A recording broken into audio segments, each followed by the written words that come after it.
morning, noon, afternoon, evening, and night to all. Welcome back to ATSCast. This is your neighborhood dude Jude, your host, and with me is the rest of the ATS Heartbeat. So, say what's up, Aaron? Abid here, guys. What's up? Who put them in the cages, Joe? Sorry, guys. Abid isn't here today. It is me, Aaron. And yes, for our new viewers, I'm currently living in Malaysia, and I am part of the ATS Heartbeat. Jason?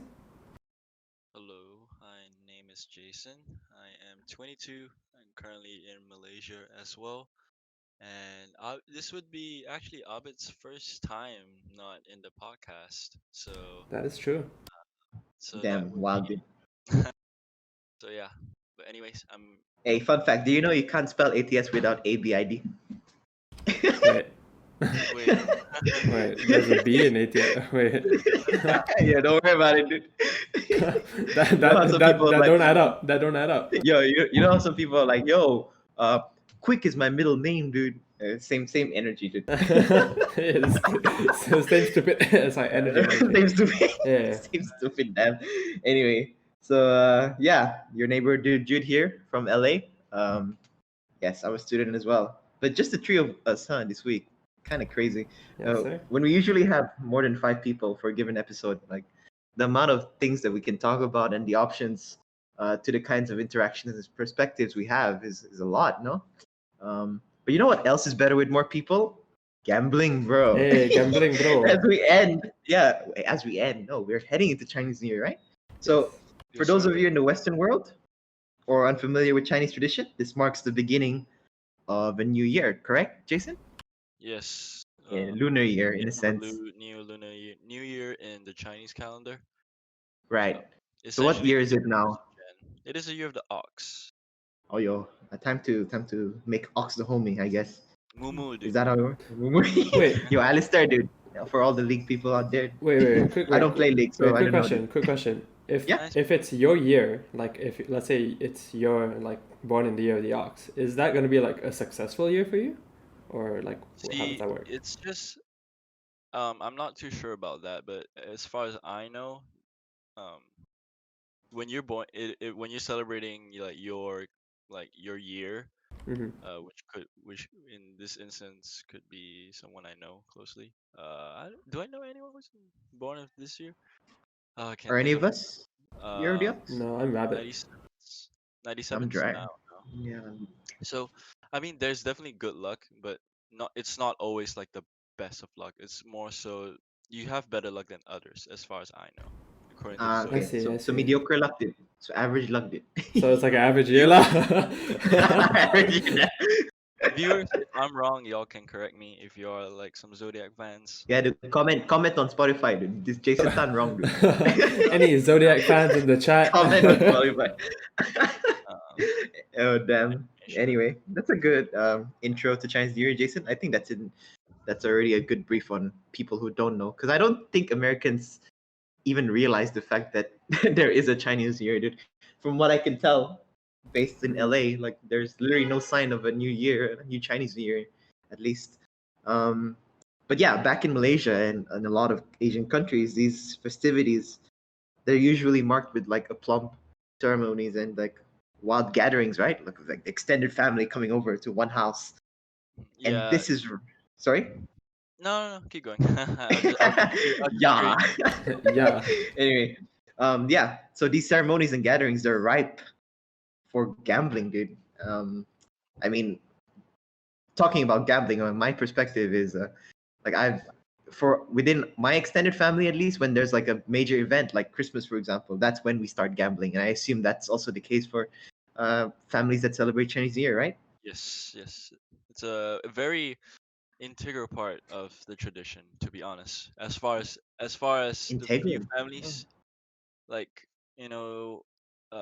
the few families or houses that I've been to, even from both my dad and mom's side, gambling is a very big thing during the new year. So like a fight for honor in a sense. No, Yeah. There's I thought more it was so. more. I thought it was more like entertainment for you guys. I didn't know More it was. entertainment. Yeah. That's why we're having this conversation, dude. A lot I of mean, entertainment is definitely there, but I think because Chinese New Year is also the time of prosperity, so definitely people want to definitely gain more, I guess. Okay, Uh, I see. with the new, we have this we have this quote unquote god called the prosperity gods, I believe. He's called Choi San Ye. So it's essentially like a blessing to the new year. He gives like blessings to the new year to everyone, and hopefully everyone has a great year at work and stuff like that. Just bring prosperity to the family. So that's why people tend to gamble, you know, to increase their wealth or some sort. But yes, but I don't think we take it too seriously personally. I think it's more so towards leaning towards the entertainment side as of recent. But I know growing up it was pretty important. So I yeah. see. Interesting.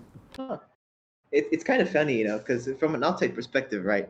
And the gambling scenes that we talk about, a lot of the context, when there's a winner, there's usually a loser. So, so So in you, this case, who's the one paying? If there's prosperity on the side of one party, who is the party that's giving all this money away? Dude? then there's just That's like crazy. that one Yeah. family member that just gets robbed at gunpoint, lah, basically. That's basically me, dude. Me. Oh, pain. Anyway, I guess we've touched on it briefly, but what are your experiences on gambling? I mean, Aaron, you could probably Ooh. expand on this because I don't know. Do you celebrate Chinese New Year with gambling? Okay, I think I provide I relate more to an outside perspective of it because I don't even though I do have a Chinese side of my family, like um so the extended side of my family is Chinese, but they're not the kind of, how do I say this? They're not the kind of Chinese family that does that gambling tradition. They're Okay. yeah, so they're more, I don't know. I don't really know how to explain it in the sense that I guess they just haven't placed much emphasis on that side of the traditional, you Mm. know, gamble, play mahjong. Like I've never, at least not with me, not at our Chinese New Year gatherings, and I guess that's also because our that family is a lot more blended. It's not really like a down to earth typical Chinese family. There's a lot of mixed blood. There's a lot of random white people like me. so, so we it's not like they come over and we play mahjong. It's like they come over and we talk while drinking wine. Like it's very different, right? So I've never really experienced that side of Chinese New Year.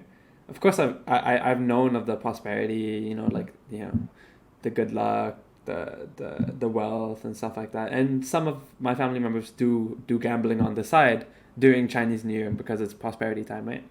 But I myself have never gotten into it, nor have I been coaxed into it. Like it's not anything that's close to tradition. And just to emphasize, is also because my family is traditionally Malay to a certain extent. So gambling it's not really a A thing for you. yeah, it's not for Malays. It's gambling harambo. So, Yeah, yeah. Yeah. but yeah, Right. I, Right. I I think Jason would have more of insight on the traditional aspect of it, especially. But yeah. I mean, according to Jason, he's the one who gives the money, so I think he has more than enough perspective. Not only does he experience the gamble, he also experienced the pain, dude. But Yeah, anyway, sorry, for Jason. sure. It's pain every time, man. Nah, but I mean, I mean, in yeah, terms of it's my memes. experience, it's mostly home gambling. I've never, I don't see myself personally like I'm honestly glad that the home experience during the new year has like shaped my perspective on gambling outside in the real world because it's a lot more tough out there. It's a lot more like brutal approach. Whereas with your family, they can be a little lenient and chill with you because it's just family. It's nothing too serious. Nothing, um, nothing, no like vendettas or anything or personal grudges against you if you lose or anything. It's just like it's a good time. Of course you get I see. salty when you lose some money, but at the end of the day, it's just good time, good quality time. So yeah, What about you, Jude? I'm curious. yeah, I'm actually I, curious. I think it's actually quite interesting because my most memorable gambling experience happened during a funeral. One of my Oh, closest what? aunts, uncles. Yeah, That's why it's so contradicting in nature. But I think the purpose of gambling is to, I mean, not only for the entertainment side of it, but to cheer up moods in a time when like such positivity is really hard to find, right? Oh, really? And it's less of the gambling of like, oh, we'll bet and we'll take a risk, which is the definition of gambling, right? You take a risk for desired action. Um, but in this sense, like I think it's to feel that sense of generosity as well as to provide some sort of entertainment, right? You could see the duality of it. Like for me, it's pretty contradicting when I look back at it as a because this happened when I was about to graduate from high school in a sense. Mm-hmm. Yeah, but these were when I started playing the traditional games. I didn't know Big Two was universal until like we played Pusoy, dude, the Filipino card game, dude, Oh, which is exactly the same as Big Two. It's for oh, when it's I just a talk to different y'all. name for it. It's really just a different name. Got you. And yeah, we played blackjack, and we played a lot of these card games, which I never thought you'd see from my dad and from my aunts, my uncles, and my extended family.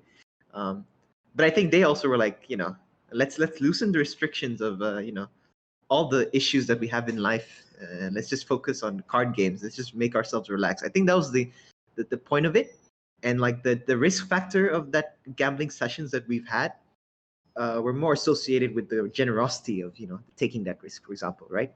Because when in card games, you when you play, you put a stake, but you could also interpret it as it doesn't matter Whoever if I gets get it. back. Yeah, Yeah, Yeah. I see. yeah. That was very interesting. But I mean, other than that, we'll talk about Vegas because I mean I visited Vegas Yeah. before, and I won't say it from the perspective of a gambler. I don't gamble, bro. Damn, that's crazy. But I there's a lot to talk about with regards to seeing people sitting down in like the gambling machine and trying Dude. to. It's Mm-hmm. kind of eye opening, when you watch movies, you're like it's a movie, but when you watch these things in real life, you get a bit intrigued for a second because a lot of the people in Vegas who work as the casino workers are also Filipino. Like at least a good sizable portion of them are Filipino. So you hear interesting perspectives, like from my uncle, who's worked as a casino, who's been a casino worker. He tells me about like all the crazy stories people do, and you're like, is that really human? There's a lot to talk about with that. But before we get into Vegas, because that's a juicy topic, that Mm-hmm. games associated with gambling. We've talked about blackjack. We've talked about big two. What other games are there? Poker. Poker. Poker, Yeah, Essential good. Texas Poker, yeah. Take it away. What about poker, dude? I don't play poker. I've played poker once Ooh. and I lost $20. Um.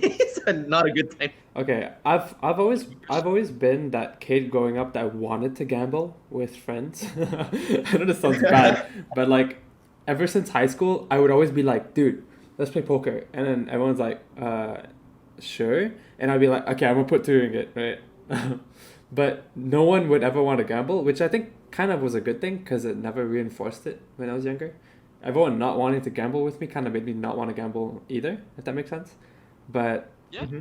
yeah, I haven't, the most I've gambled at, and I guess it's simple home gambling, would have been blackjack. Like, blackjack is, I think, the easiest Yeah, go-to for sure. game for anyone. You don't even really need to know about any card games to get into blackjack. Like, it's just such a simple concept. It's simple counting, right? Yeah. Poker, however, has a lot more strategy, and that also means a lot more risk.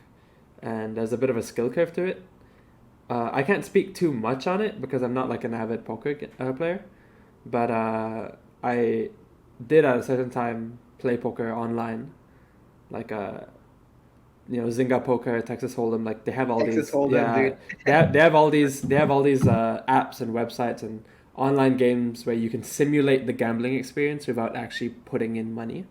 And I think for a bit I did play Zynga Poker or whatever it's called.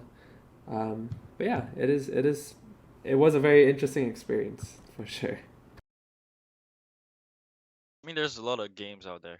Um, there's poker, definitely. I think poker, I agree with Aaron to a sense that it's very it's a very high risk, high reward game. You need to know how to play the game. You also need to know how to um, bluff people because that game is essentially about bluffing your bluffing the people to putting in more money because you're basically, let's say if you don't have the card you need, but you can just fake it and just say, oh, I have this card, and you just say I'm all in, or kind of something like that. You just bet more money, and it's a lot of mental game as well. So it's definitely a tougher game. Blackjack's definitely the go-to for most like people who want to start gambling, but within the family or friends. But I think Big Two is the biggest game in Chinese tradition. Again, correct me if I'm wrong. I'm speaking on my perspective.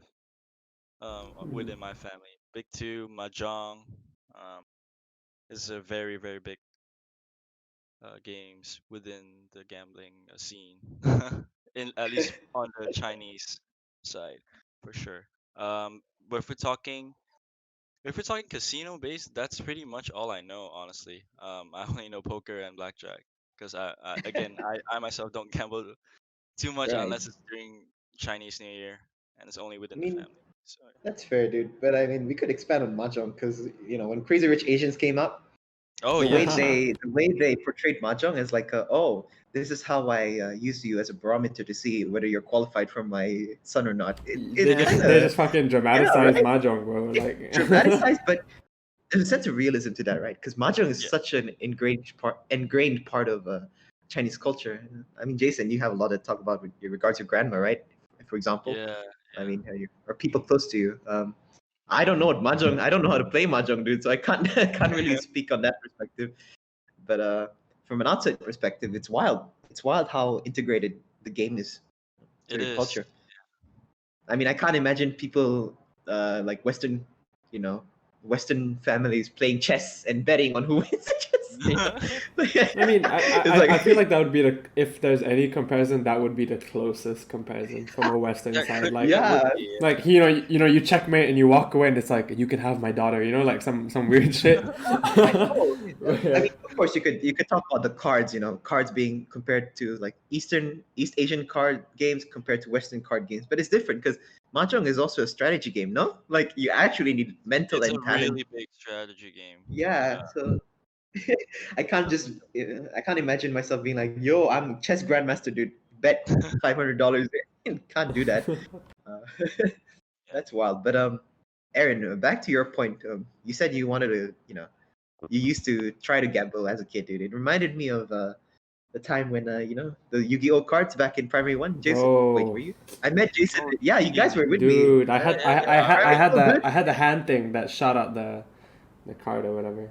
Dude, the amount of shit I lost, and you know what was worse than the Yu-Gi-Oh cards and the Maple Story cards? The Maple Story cards were also painful because Oh my the god, rare, the really Really? rare. yes, Sorry, what? you are The one that correct. the hit ones? Yeah. The like yeah, that was so hard, man. So Actually, like for context, the Maple Story cards were like circular discs that you slammed onto other people's Maple Story cards, and whoever gets a flip would get all the cards. Dude, that was wild, dude. I lost so much of it. Dude, do y'all remember that what's it called? The Mommy Monster and Ultraman phase? yes, Right, dude, right, yes. right. Dude, Wait. like almost every break time, like the bookstore turns into like a gambling arena, dude. Everyone just betting on their Ultraman cards, dude. That's crazy. But I yeah, mean, it, dude, that point is actually really interesting because I've never thought about gambling in that sense. But when you first hear the word gambling, you think monetary, right? But now that I think about it, back in school, we did many different forms of gambling. In Yeah, the for sense sure. that we did eraser gambling, right? We did the basic one was the eraser wars. Dude, dude. I was Yeah. about to So point it out because Eraser, actually, you lose something, dude. Like the yeah, Maple Story yeah. cards, yeah, sure, you lost a card, dude. But I get smacked by my parents if I tell them, oh, I lost 5 erasers. Yeah, I mean the Maple Story. I think that was a more obvious example of gambling because those Maple Story discs actually had a certain value to them, They did, yeah. like they had rarity on them. Some of them were bigger, some of them were harder to find, but the erasers we added our own value to them based on whether we liked them or not, right? Like, oh, he has such a fucking Right, cool right. eraser, right? Oh, his eraser is long. Oh, he shaved off the tip so he can flip easier, right? I want that eraser. Right? But I think it's crazy because now that I think about it, all of these different things that we did were actually all forms of gambling. Like we gambled the razors, we gambled the Ultraman cards. Back at my apartment, I gambled marbles. When you roll the marbles, if you hit the other guy's marble, you take his marble, right? This is all kind of there's a term for it, but it's a form of gambling. Yeah, I think Yeah. that includes like bets we make when we play basketball. Like Yeah. even That's true. these little quote unquote bets, I would consider them as gambling because you're I mean, betting on something, even though it's chips or drinks or like nasi lemak or whatnot. Yeah, I still think it's some sort of gambling. Definitely not as big, but it's a starting point. I would say, yeah. I mean, it's not what we normally associate with gambling, but gambling is you take a risk and you have a desired action. These all the forms we talked about fall under the category. But what strikes me is that I didn't really realize it recently. Like I already knew it was a form of gambling because our teachers, dude, our teachers would be like, "Hey, don't lose your eraser because you're gambling, bro." And 9-year-old Jew was like, "Oh my god, am I gambling? Am I illegal?" Oh, nine-year-old Jude was woke, dude. But yeah, like Yeah. because we had the what is it, the homework diary, was it back in Safewell, back in our primary school, high school, and it had a list of things students shouldn't do, dude. Some weird shit True. like truancy, no sexual touchy, and one of them was no monetary. So, I don't know. It was something along the lines of no monetary, bets or such Yeah. and such, right? Like no risk in value in a way. They worded it weird, just not to say gambling. Dude, But straight up, the teachers were Jude, like, sorry. you were out here like being really worried about illegally gambling, getting deported. Dude, I remember the teacher coming up and being like, "Stop playing with the erasers," and I'm like, "You're not my mom." And I just continue playing. Just continue playing. Hey man, back in the day, dude, Jude trying to be prefect, dude, all nicey, dude. Oh yeah, I remember it. Oh yes, dude.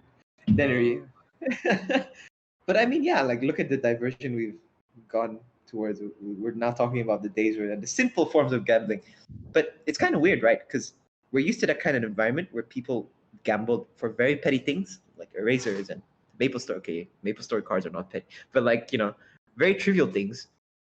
But it's not like we've grown up to become gamblers ourselves, and that's what popular culture tends to portray people who start gambling early as, right? Like people who get an addiction to gambling will grow up to be, the kind of negative perceptions that gambling is often associated with. We talked a lot about the positives of gambling. Why don't we switch to the negatives? Because I'm pretty sure we've had a lot of warnings with regards to how much risk you should take in life, in a sense, right? And gambling falls under that perception. Mhm. That is true. I think the risk of gambling are a lot more. I don't want to say obvious, but everyone's learned about it to a certain extent. Why you shouldn't gamble, like you said, the teachers were, what do you call it? The teachers reinforced it to us to not gamble or to not spend, to not stake money, uh, on bets and stuff like that. And I think if you've ever been to a casino, this is kind of exemplified. So, okay, to give an example, I went to go help my dad for work in Vietnam or Cambodia. I think it was Vietnam. Yeah, I went to go help my dad for work in Vietnam, and we went to stay at Naga World. I'm not sure if anyone knows. Naga World is a big hotel yes, chain. yes, I Uh, know, I know. Nugget. you know Naga World, right? Is Yeah. that is that the Chinese chain of Yes. Yes. entertainment? It's like Yes. Resorts World, but yeah. Yeah, exactly. So, Okay. what they have in is it Da Nang, or where I was staying in Vietnam, they have this really big hotel, or they call it Naga World Resort. It's not really a typical resort. There's no beachside or whatever, right?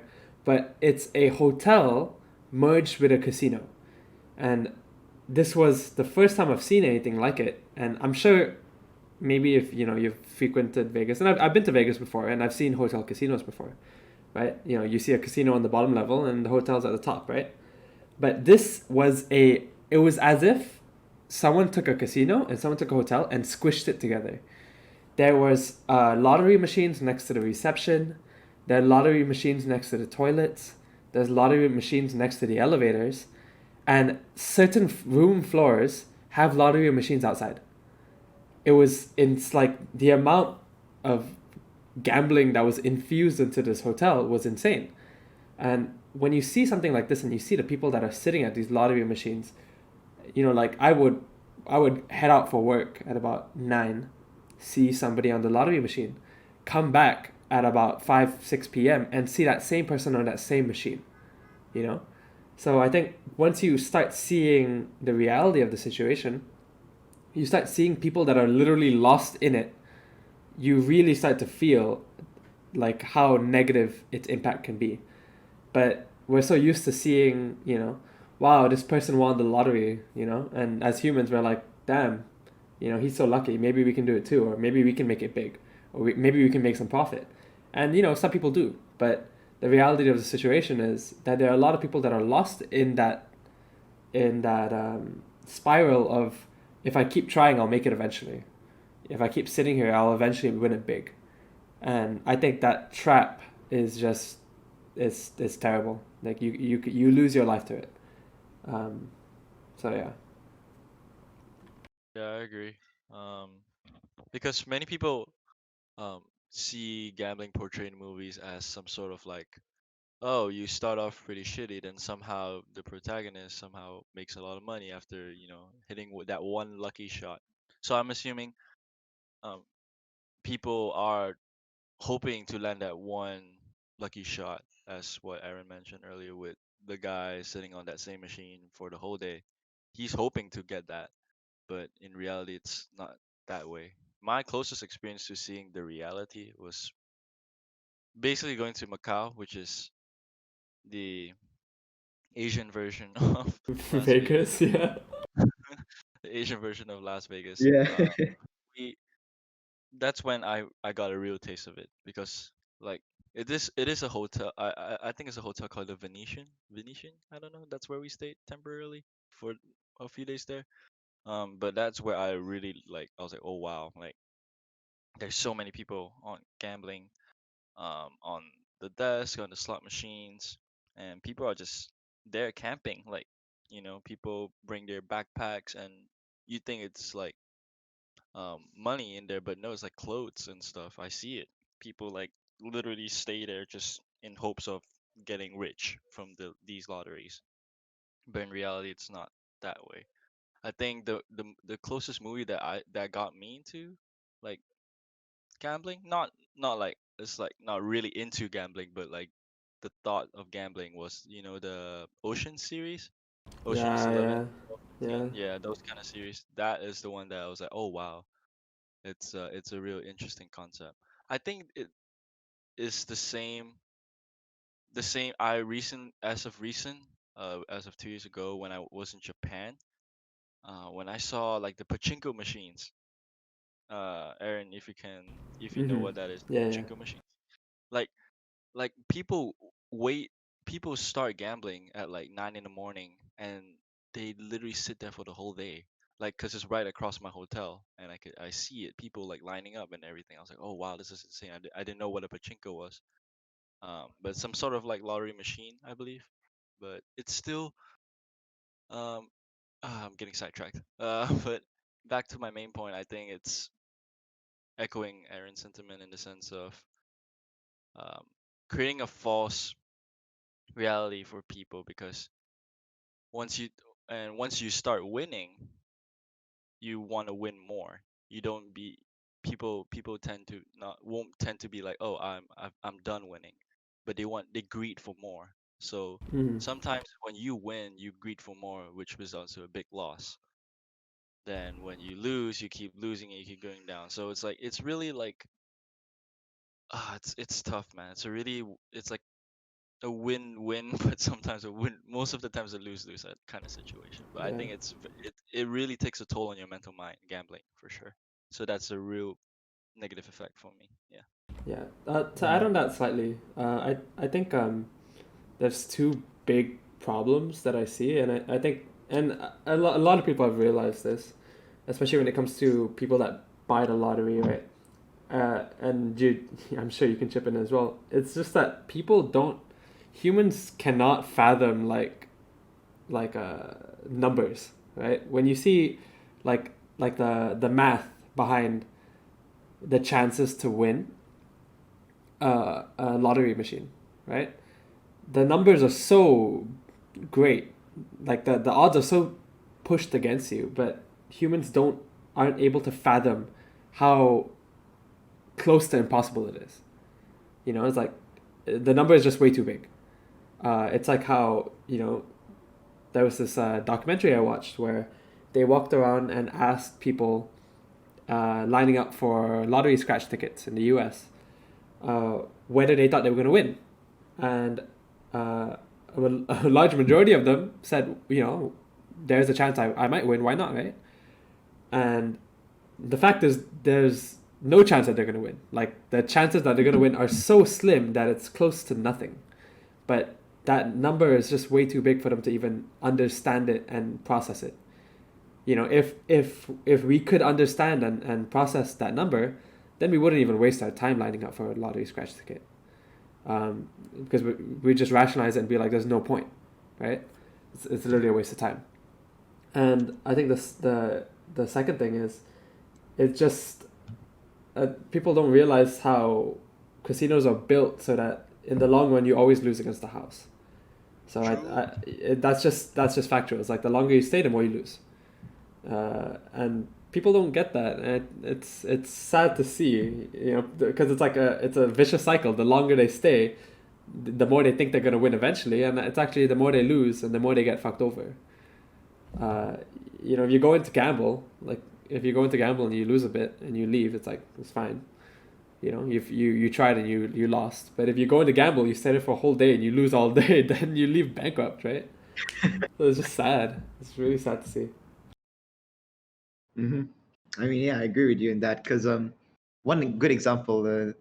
I mean, before we delve into that, like I am a math major, so there are classes I take called stochastic processes, which really model like a casino event and see how people who gamble are actually losing out in the long run. And I think one way to visualize this is the roulette table. I don't know if you've guys seen it in a Yes, casino. yes, yes, yes. Yeah. So it looks like everything is even. So I think the perception is half the squares are where you can, you get benefit, and the half the other squares are where you lose. But people forget that there's an additional square at the top, which is also a losing factor.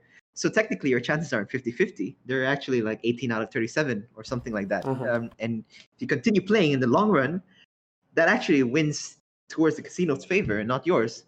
But in your mind, you're like, oh, there's a same number of red squares as a number of black squares, so I have an even chance. They're very subtle tricks that the casino does to get you to play. And expanding on Aaron and Jason's point, there is a term called compulsive gambling that really highlights the issue with the risk reward system in our brain, where people think, oh, listen, there's a reward out there, and I have a pretty good likelihood of taking it, so why not try? And it just continues and continues until you realize in the long run, it's a losing streak in a sense, right? Like us in League Cap. Ha ha! Hey, not wrong though. It's not wrong though. That is a form. I mean, the thing about League is we can control, right? Like there is a skill level in a sense, But these are all probabilistic games, dude. That's like true. you know, But I think the aspect of not wanting to end until you get a win is Right, you can draw similarities, because that final win, when you, like that win you get, is so gratifying that you feel like it counters all the losses. But the chance of you True. winning is not like, it's not like you lost 10 times. There's a high probability for you to win. That the last 10 losses don't have any impact on that probability. You could very much lose the 11th game. And then you just feel like shit because you played 11 games and you lost 11 games. Yeah. Easy petition for League to be a gambling concept. Hey, hold up. You take a risk and you're supposed to expect a benefit, but why no benefit seem to come out of it, dude? That's crazy. Pin. But yeah, pain. But I mean, I was alluding to the fact that my uncle worked as a casino worker, and very similar experiences to what Aaron and Jason mentioned, where you see people one night, because you casino workers normally are most active during the night, because that's when the peak of events happen, the peak of activity occurs, and during that point, you see just one person stationed in one machine. The reason why they have so many machines scattered around like these hotels/casinos is that it's really easy to entice people. Like if they step out a door and they see a gambling machine and they're like, "Oh, I have money," which is normally the case for visitors to Vegas, right? And that's where you see this. It's not, it's not like every person who goes to Vegas is fucked in a sense, right? They're not immediately like the types of stereotypes that we think about gamblers, but it's enough people do that to be worried. Because one of the things my uncle alluded to was like, oh, he's literally saw this person sit down in this machine for nearly 2 days, and he's just eating because they serve drinks and food at the wherever you sit, right, in these casinos. So it's basically like CC nature, like when you're young and you've heard about stories of teenagers in cyber cafes just camping. But the Yeah. problem is like this is actually at a loss for the person, because not only is that person an adult with an actual responsibility with other things, but it also points to the fact that the event that this person is doing is makes you lose money. Like, I mean, sure, CC, you lose what? You lose your time, you lose your energy, and you lose the payment to the cyber cafe. But for a casino, not only do you pay time and money to play, you also pay like your risk, and the chances are you won't get that money back, right? So, But the of CC course, the CC very is a disconcerting. transaction, right? That payment you pay that payment you pay to the cyber cafe for whatever the fee, it's you're Right. paying for a service, or you're paying for a utility, right? For gambling, Uh-huh. you're paying for literally, I guess you can say entertainment, but I don't know how entertaining it is if you lose constantly. Is it entertaining if you're sitting 24 hours in a chair? I, But I I know I'm some sure some people. people do think it's entertaining. That's the scary part. Like, Yeah. I do know a friend's parent, I will not name who, a friend's parent goes to Genting to have fun. Like, she doesn't win, but she goes to have fun. And I'm just like, Hmm. I talked about it with my friend, and I was like, how does that make sense? It's just they find the pulling on the slot machine entertaining, whether they win or not. And that's, I don't know, it's kind of crazy. Probably It is just the crazy to think. satisfaction. It's just the satisfaction of just like participating on it that makes the entertainment there. Like, But I think yeah. it's just a weird aspect to see that people find um, them losing as a part of entertaining. So that's just the thing that throws me off there. But I'm not them, so I can't speak on them.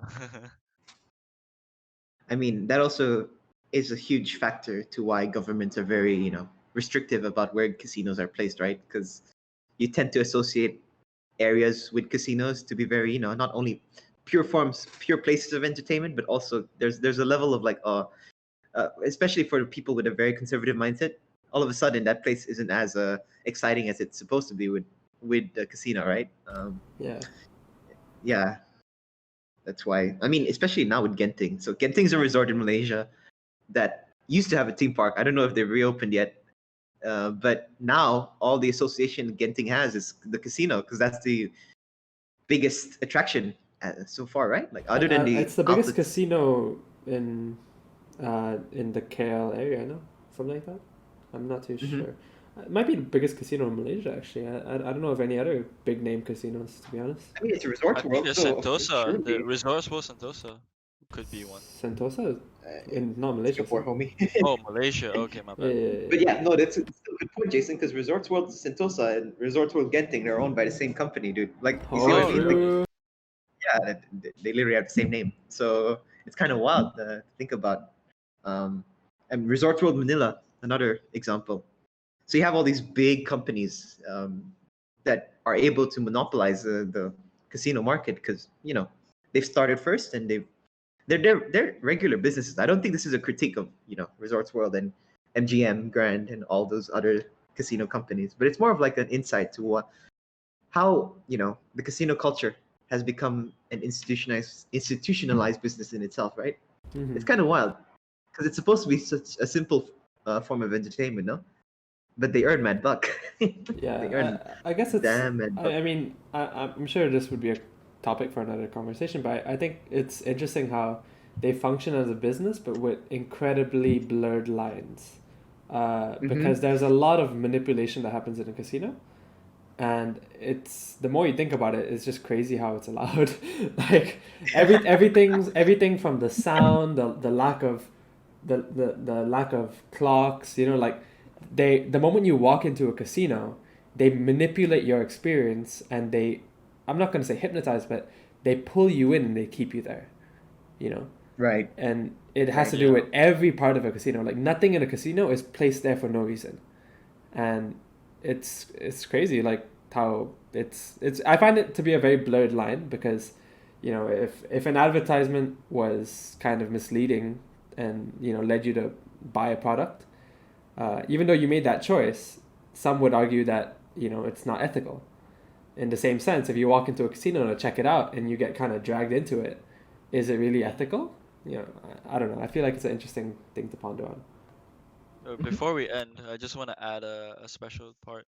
Do you all, if have any one of you watched the Percy Jackson movie? Remember they went Ooh. into Yes, the yes, Lotus yes. I know Hotel? exactly what you're talking about. Yeah, Yeah. So and they got stuck because they got they given like lotus fruits that essentially forced them to stay at the casino and make them gamble because and party their night away yeah. They lost their sense of time, yeah, right? they lost a Yeah, sense of time. So I think that's also like a although that's like a another way of portraying it, but reality. But it's also a good notion to people saying that that's the reality of gambling. You can definitely. be there for Yeah, God knows how long, and you could That's keep actually a very visual depiction, Jason. Yeah, yeah. easy to understand, honestly.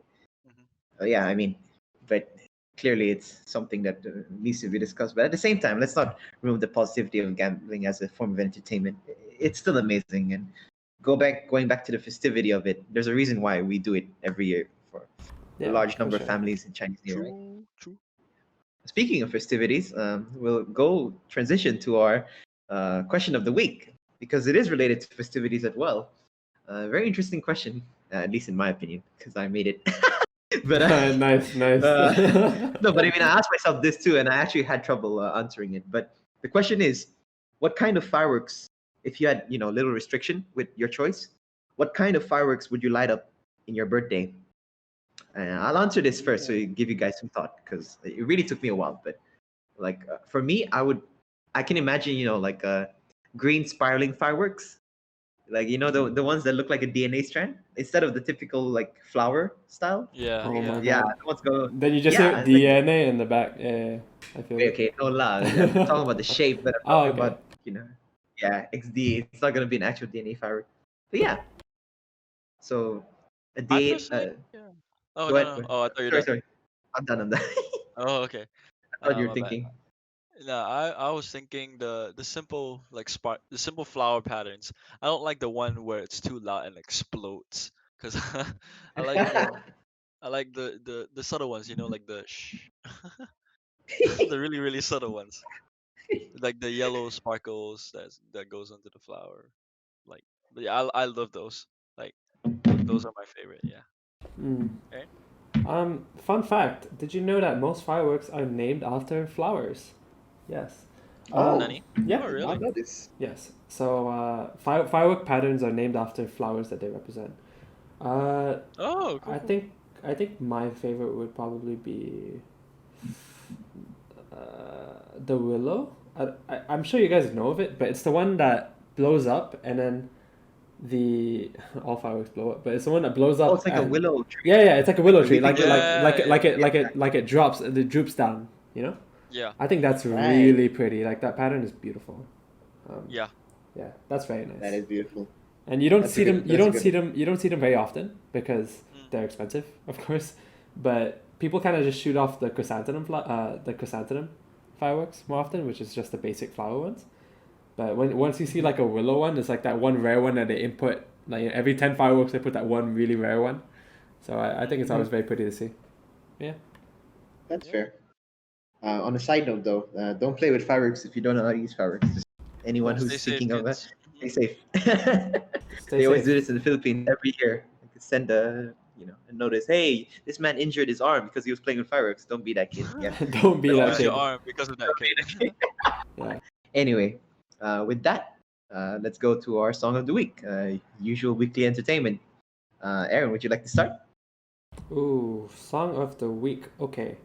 Oof. My song of the week would probably be Bruh with Denzel Curry, Yes, JID. sir. Yeah, shit is a certified banger. Go listen to it if you like that kind of music, of course.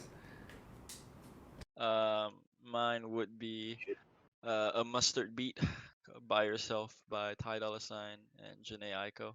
Yes, Uh, sir. Oh, Janae Echo. Yes. really, really vibey. I love Janae Aiko with Ty Dolla, both R&B legends. But yeah, give it a peep. I mean, my song of the week is pretty diverting in terms of the genre, Yeah, but I already know. it's by aespa. It's called Oh my Forever, god. dude. Your Thanks, bro. ballad, beautiful. The song is beautiful. I mean, That is but true. beautiful, and nice melody, dude. I don't know Nice if I could melody. talk. I could talk an entire podcast with about aespa, but let's keep it to here because we're running out of time. And Make it work.